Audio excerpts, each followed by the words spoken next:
4 de la tarde, 31 minutos, y le damos la bienvenida a la última participación del 2025 de Carlos Heredia, en Que Vuelvan las Ideas. Hoy lunes, les recordamos, mañana, último programa 2025. ¿Qué haces, Carlos? ¿Cómo te va? Muy buena jornada. ¿Qué tal? ¿Cómo andamos? ¿Cómo estás? ¿Todo bien? Sí, bueno, normal. Muy bien, laburando No sé, en la oficina. Ya no sé si eso es bien o mal, normal, digo yo. Normal, bueno, está bien. Claro, y si no, discutimos, o te cuento. Claro, te cuento, sí. Bueno, claro.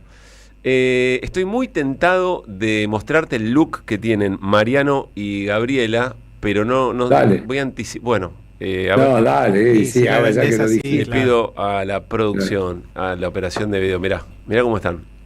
¿Está mal? Están muy Blues Brothers, como ¿Está mal? de hecho la cortina estamos escuchando. Es muy lunes. ¿Cómo qué?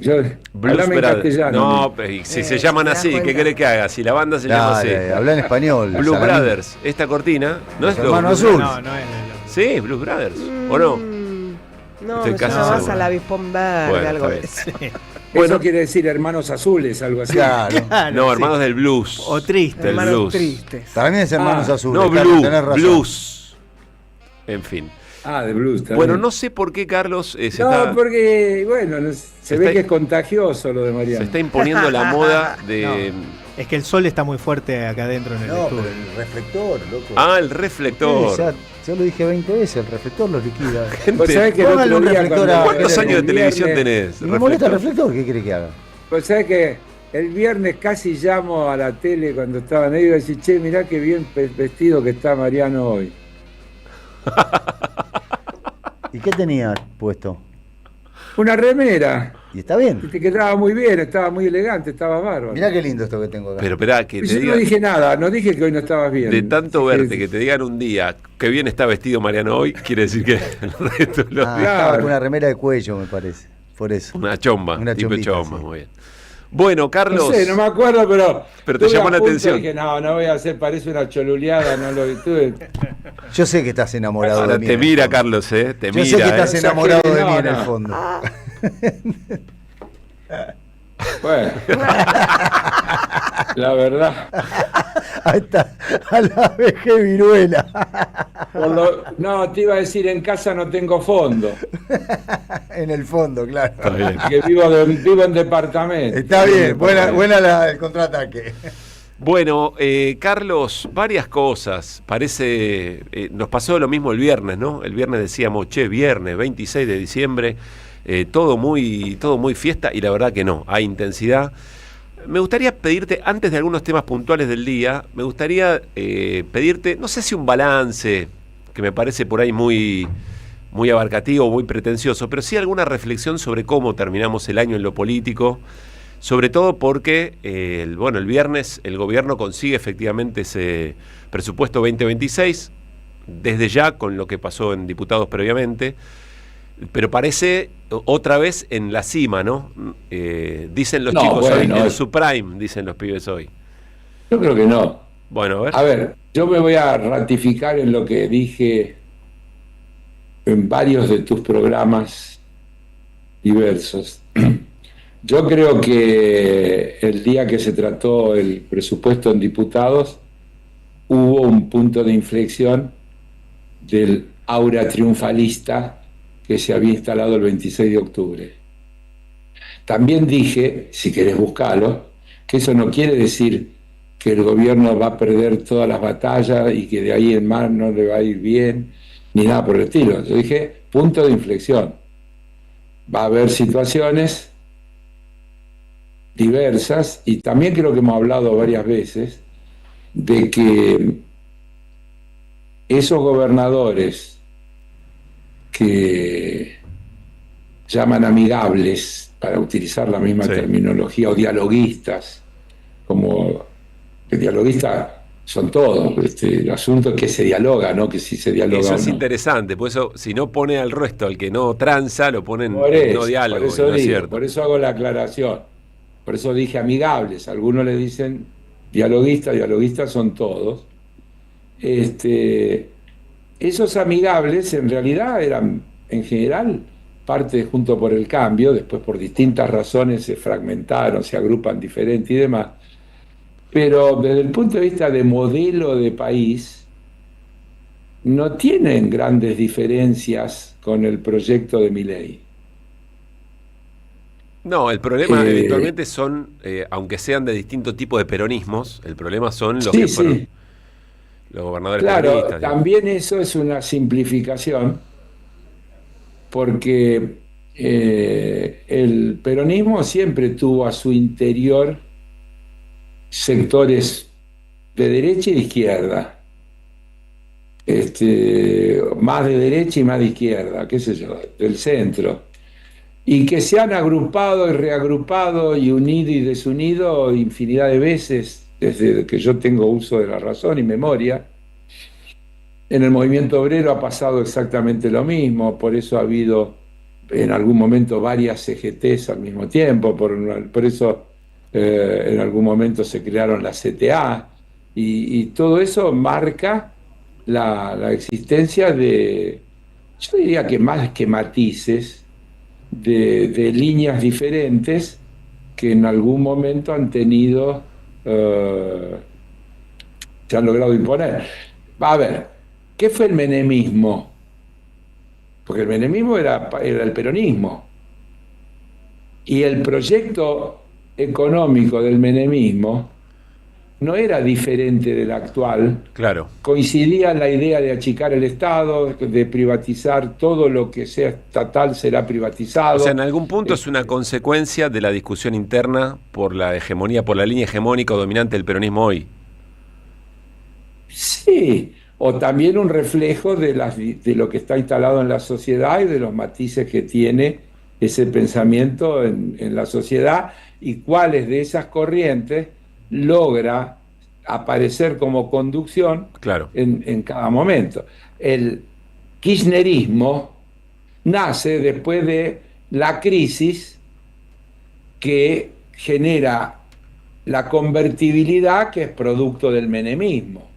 Y eso termina en un desastre en el 2001, en todo lo que la crisis institucional, todo lo que pasó allí, en el 2002, la corrida bancaria, el tema de los depósitos, en el medio Rodríguez Sá, que dura una semana, Dualde, que viene después, el llamado a elecciones donde Kirchner gana con cuánto, el 20 y pico % de los votos, la presidencia de la nación, porque el otro se da cuenta que si va a una segunda vuelta no podía ganar. Pero Carlos, te freno ahí. ¿Sirve ese ejemplo de un país o de una dinámica política tan distinta respecto de la que nos trae Milei?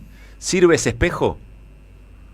Para pensar la lógica de lo que nos está pasando, digo. Yo creo que sí, porque cuando yo elaboro esa teoría mía de las 4 M's, estoy intentando mostrar que hay un pensamiento hegemónico que arranca cuando la dictadura dice achicar el Estado es agrandar la nación, Ujú. que se repite cuando Menem dice todo lo que desea estatal será privatizado, que continúa cuando Macri dice el Estado, el rol del Estado es preparar la cancha para que jueguen los privados, el Estado canchero, Sí. y que se materializa en su máxima expresión literal cuando Milei dice soy un topo infiltrado para destruir el Estado desde adentro. Es impresionante Son porque repetís esos lemas de cada uno de esos gobiernos y la historia se cuenta sola, ¿no? Y bueno, pero yo no invento nada, son No, no, textuales, claro, sí, sí. son nada más que textuales. Entonces, por eso digo que el problema es una pelea de modelos en el que yo no me he cansado de insistir en que nosotros hemos estado siempre a la defensiva y en algún momento hemos logrado tener alguna posibilidad de cambiar el rumbo. Siempre partiendo de la base de que la destrucción es rapidísima y fácil. El fácil lleva la comilla porque en el medio está todo el costo social que eso tiene, y recomponer es un lío bárbaro, porque Claro. privatizar es sencillísimo, pero volver a estatizar lo privatizado es un lío bárbaro. Recrear núcleo eléctrica y todo lo que eso significa. Claro, y después tenés derecho jurídico, porque la ley que se hizo y sometido a ley extranjera, y tenés que empezar de -10, y cada vez con un país más endeudado. Y ahí aparece el ejemplo, a... ahí aparece el ejemplo de YPF, y esto que vos decís, el problema no fue cuando se estatizó, Así el problema es. fue, démonos cuenta que el problema fue cuando lo vendieron. Cuando la privatizaron, claro, ese es el problema de YPF. Porque YPF nació estatal. Claro. La creó Mosconi, fue una empresa estatal desde su nacimiento, no es una empresa que alguien estatizó algún día.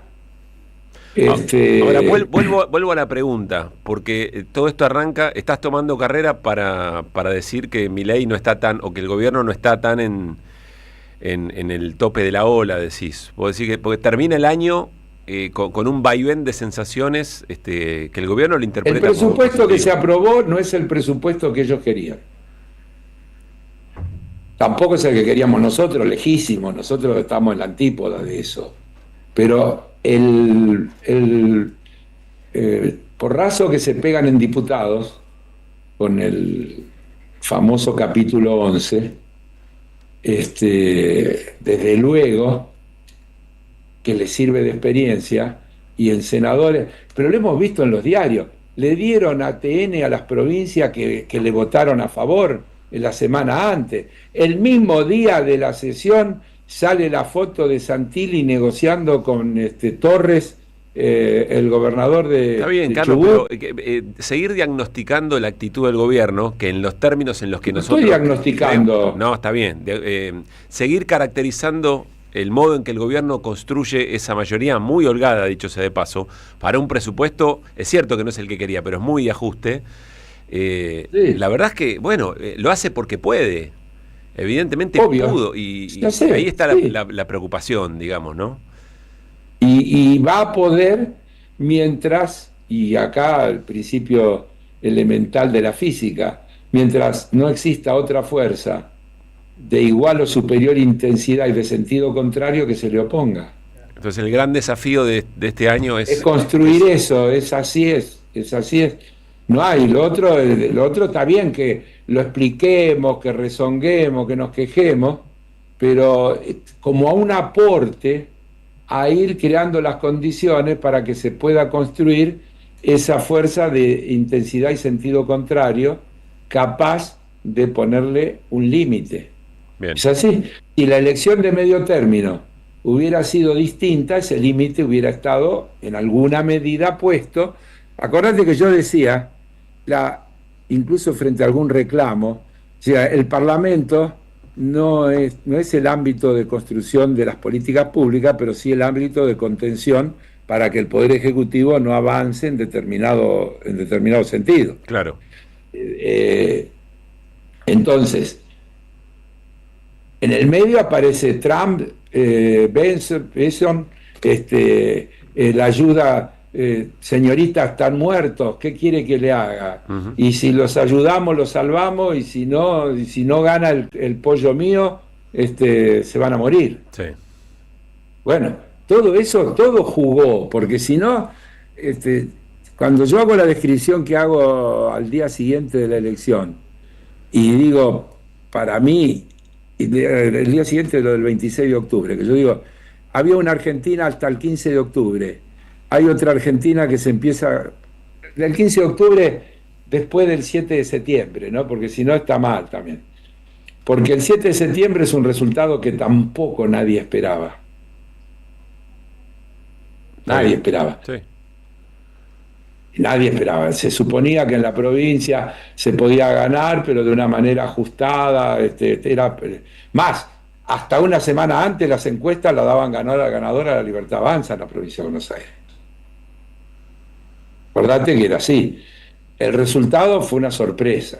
Esa sorpresa movió el tablero y las blancas jugaron, y en la jugada esa de las blancas viene todo este tema de la instalación del clima, el lunes negro del 27 de octubre, donde la Argentina explota si la oposición gana, y qué sé yo cuánto, y los vamos a salvar, y demás, y el resultado que se produce. Y la campaña de después del resultado de también exagerar ese resultado, de decir arrasó, cuando se ganó 40-35, nadie arrasa con 40-35, pero desde luego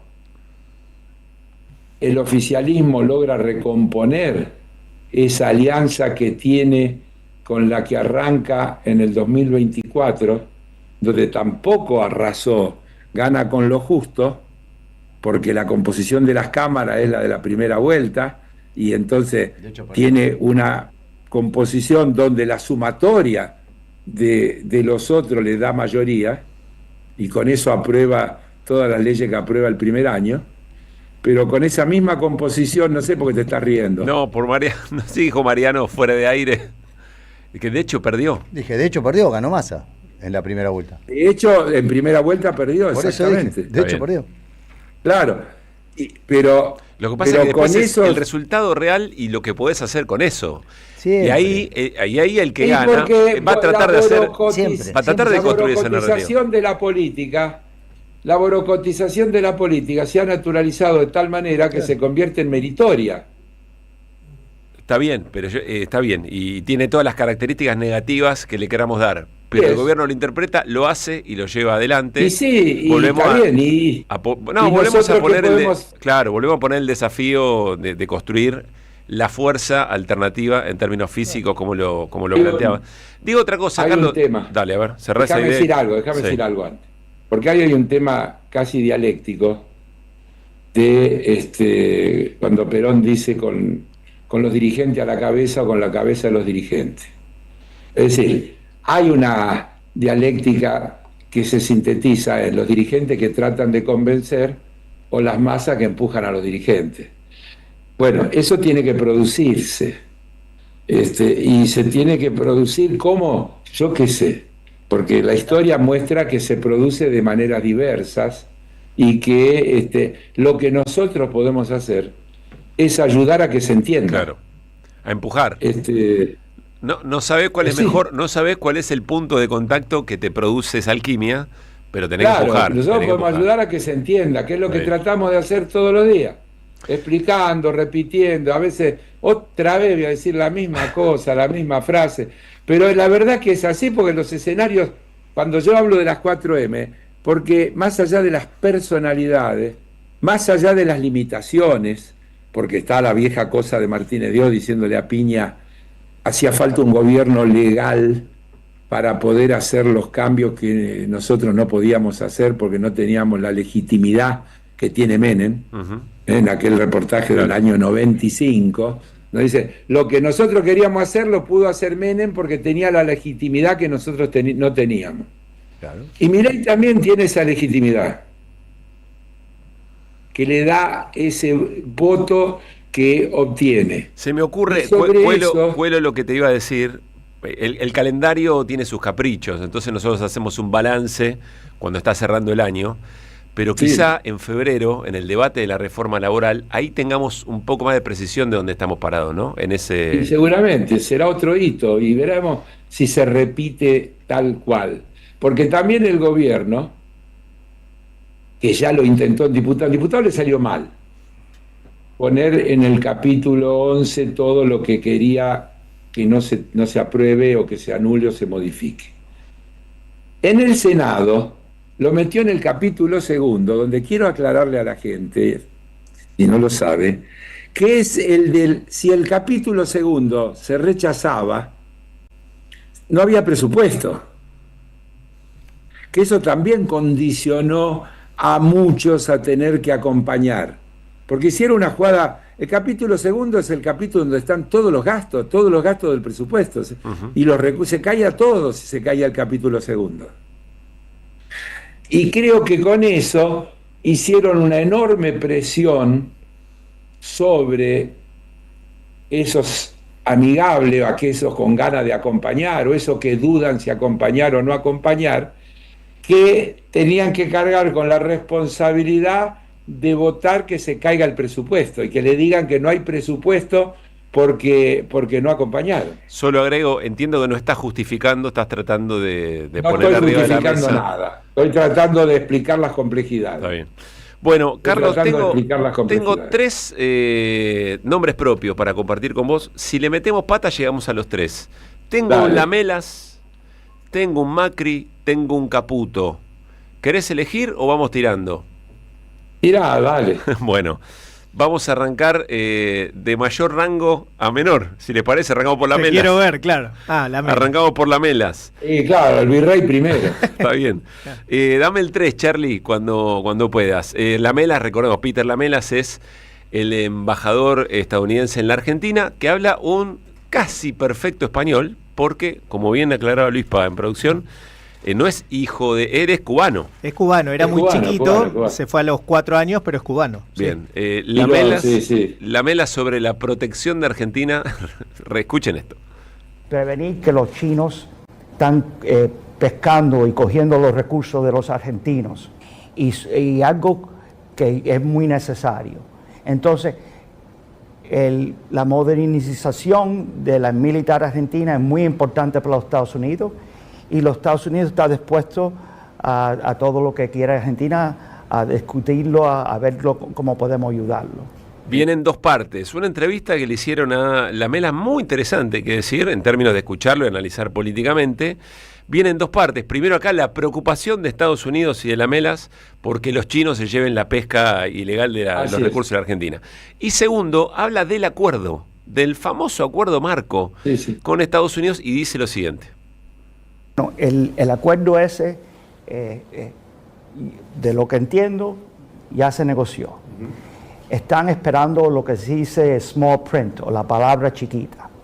Puede cambiar unas cositas en el acuerdo, pero el acuerdo va a ser fabuloso, va a ser espectáculo para el pueblo argentino. Yo creo que va a aumentar las inversiones aquí en Argentina, eso va a aumentar los empleos y vamos a tener una mejor relación, vamos a alinear las economías de los Estados Unidos con la de Argentina. Bueno, falta la letra chiquita, pero va a ser un espectáculo, dice Lamelas. Carlos.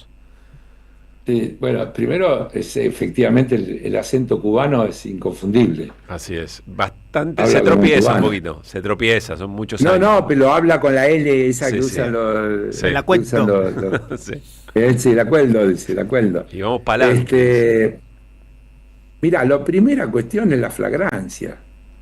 A ver. El acuerdo que ya está hecho, según dice el gobernador, iba a decir, Fuerte. el embajador. No, pero ese fue un furcio, Sí, no fue intencional. furcio, fue. Sí, sí. Que dice el embajador. Los argentinos no lo conocemos. Es un acuerdo que conocen los estadounidenses y algunos gobernantes argentinos. Pero así que, primera cuestión, ahí hay una flagrancia, porque ningún acuerdo de esa naturaleza tiene validez si no lo refrenda el Parlamento, si no lo discute el Parlamento. Además, nos pasa el dato de que todavía no está, por otra parte, ¿no? No, le falta la letra chiquita. Bueno, viste Le que falta la letra chiquita. el diablo está en los Pero- detalles, ¿no? Sí, claro, pero, si a ese acuerdo,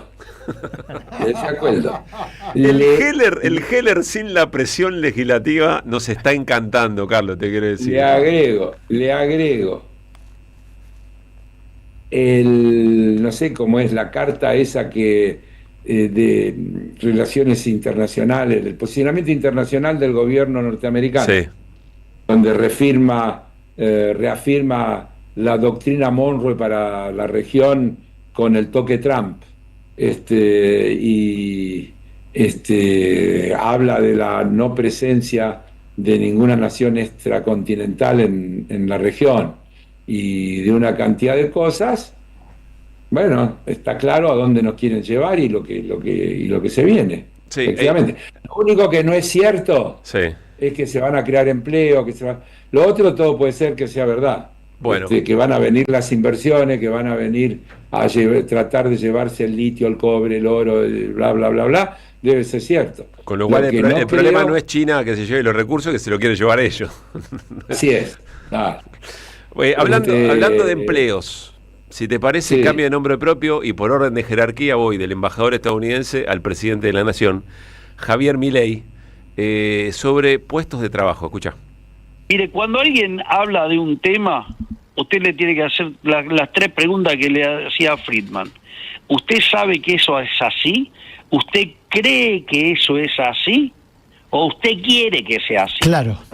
Porque hay gente que hace foco sobre los puestos de trabajo que se perdieron, pero omite la cantidad de puestos de trabajo que se generaron.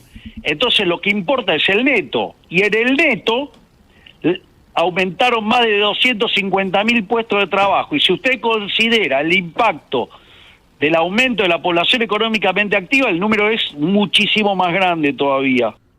Bien, el presidente Javier Milei diciendo que están leyendo los datos como quieren, básicamente. Carlos. Él.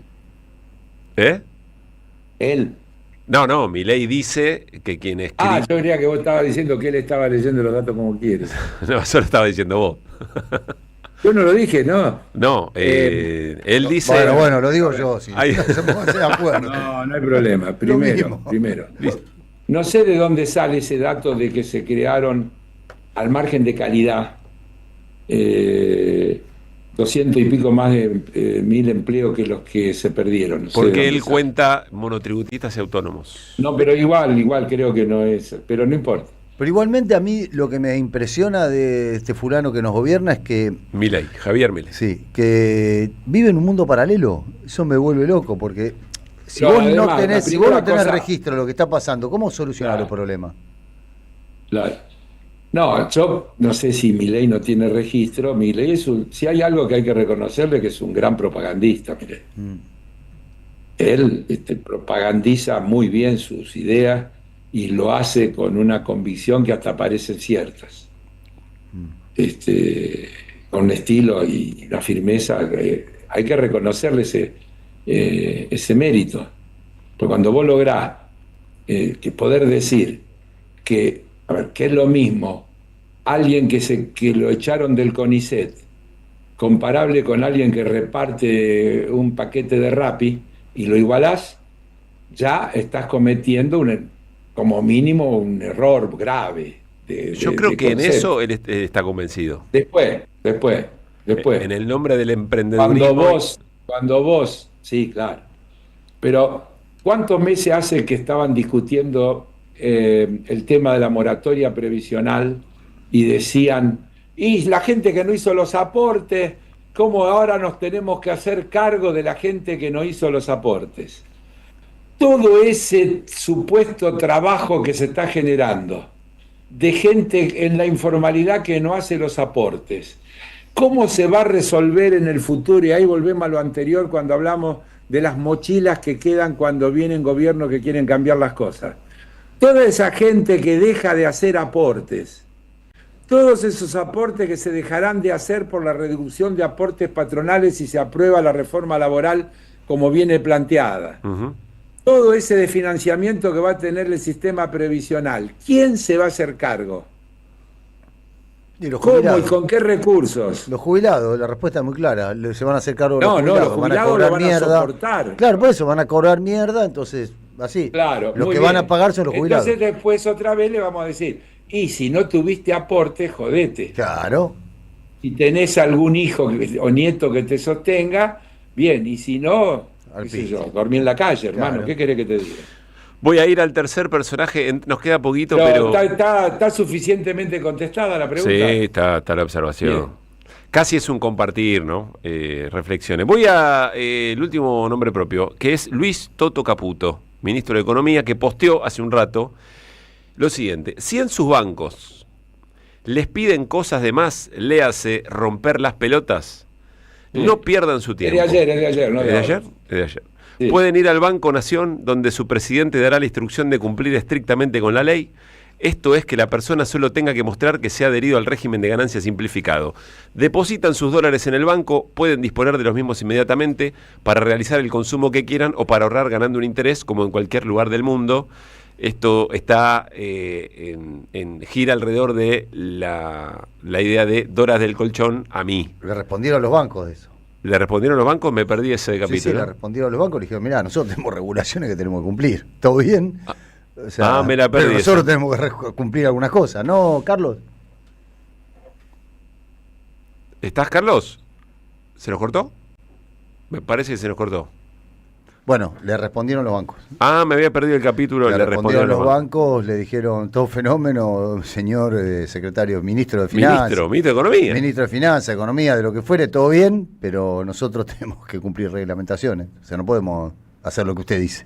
Bueno, todo esto, insisto, alrededor de la expectativa que tiene el gobierno de que efectivamente quien esté en dólares fuera del circuito legal vayan y los puedan depositar y los introduzcan en el banco.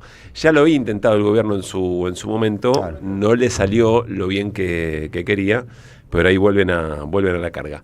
Lo perdimos a Carlos, no sé si podemos, aunque sea para un saludo de cierre, me avisan, las tiramos un poquito, muy bien.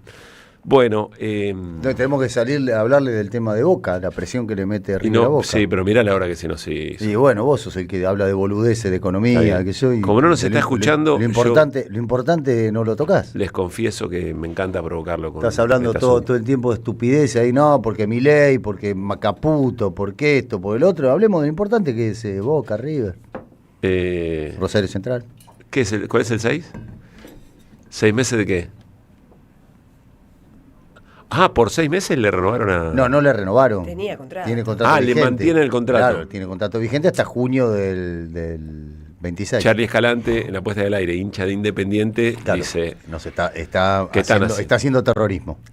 Está haciendo terrorismo. No, lo que pasa es que le firmaron por 6 meses. No le firmaron por 6 meses. Está firmado, tenía contrato por 1 año y medio. O sea, la duda era si le cortaban el contrato ahora. La duda es si le cortaban el contrato, porque además el contrato era un contrato de ayudante de campo, no era un contrato de entrenador. Y en eso tiene razón. Claro.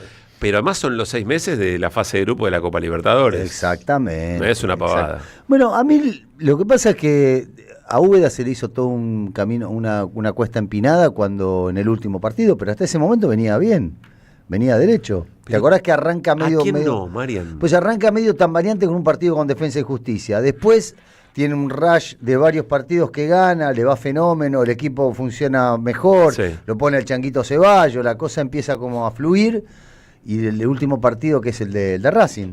Partido con Racing, que es cuando saca Ceballos, ahí ese cambio medio incomprensible, y ahí le cayeron todo a la yugular. Pero viste que el fútbol es muy injusto, ¿viste? Porque... Pero además, estamos mezclando todo tema muy lunes 29 de diciembre, ¿no? Sí. Pero estamos pidiendo que un técnico descolle, que sus equipos jueguen y pasen por arriba de todo el resto cuando ninguno lo puede hacer. Claro. En un fútbol muy bravo. Eduardo Domínguez estaba para ser despedido hace 4 meses. O sea, para bien y para mal. Por eso. Y ahora es Rinus Michel. Está Carlos para cerrar. Imagínate con qué vamos a cerrar, Carlos. ¿Estás ahí, no? Acá estoy. Está por teléfono. Pero bueno. Pará, cerremos lo de Caputo. Decía Marcos. Decía Mariano que los bancos le respondieron a Caputo. Danos una idea sobre eso. No, a ver, hay un problema que no es solo en esto, que hay una diferencia entre el discurso y después el funcionamiento de los órganos del propio Estado. Es decir, qué sé yo, el presidente dice los contrabandistas o los evasores son héroes. Sí. Pero a mí en el banco, si yo le recibo a alguien un depósito que no me explica de dónde lo sacó, me cae el Banco Central, la UIF y qué sé yo cuánto, que me dicen las normas, dicen que usted le tiene que pedir que le informe el origen de esa plata y si no tiene que hacer un reporte de operación sospechosa. Es decir... Que como respuesta es una respuesta muy seria. O sea, el sistema de banco le está diciendo al ministro de Economía... Sí, ¿Qué me está diciendo, maestro? Tenemos responsabilidades, dicen. No, pero a mí, a ver, si se sanciona una ley que dice que los bancos tienen que recibirle a alguien los depósitos hasta un monto determinado sin preguntarle de dónde lo sacó y sin dar ninguna explicación, y eso se reglamenta, yo creo que hay que cumplirlo y ya está. Claro. Si es una cosa que, porque el Banco Central, por más que el presidente del Banco Central salga en toda la foto, en las reuniones de gabinete, que yo cuánto, es una entidad que tiene autarquía. En teoría. Y los bancos tienen que cumplir con la ley de entidades financieras y con las normas y los controles regulatorios que le establece el Banco Central. Entonces, ningún banco va a hacer una cosa para luego tener que ir a parar a un sumario por incumplir con las regulaciones que están vigentes. Lo que tiene que hacer el ministro es pedirle, en el directorio del Banco Central hay un director que es de Economía, del Ministerio de Economía, que se supone que en situación normal es el enlace para estas cosas. Es como cuando la Reserva Federal se pelea con Trump por la tasa de interés. Sí. ¿Viste? Trump lo putea, le dice de todo, inútil, qué sé yo, pero el tipo hace la de él. Claro. Entonces, las entidades financieras no se manejan con las cosas que decide el Poder Ejecutivo, sino con las normas que establece el Banco Central, que es lo que dice la ley, lo que dice la ley de entidades financieras. Claro. Él le puede dar instrucciones al Banco Nación, porque el Banco Nación, digamos, depende del Ministerio de Economía, y le puede decir, haga tal cosa.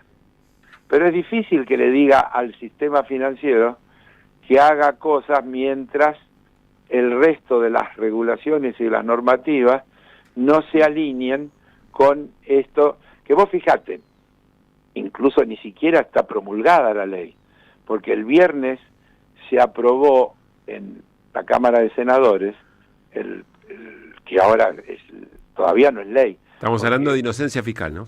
La ley, claro, el proyecto de inocencia fiscal tiene la aprobación de ambas cámaras. Ahora lo tiene que promulgar el Ejecutivo y reglamentar. Cuando lo reglamenta, establece los procedimientos, las condiciones con las que tienen que operar todos los que tienen que operar.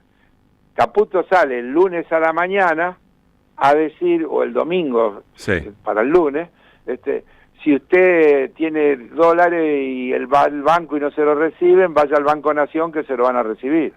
Bueno, en realidad no está bien, creo que, porque insisto, la ley, no estamos haciendo ahora un juicio de valor si es buena o mala. La ley que aprobó el Senado, que ya tenía media sanción de diputados, tiene que ser promulgada y reglamentada.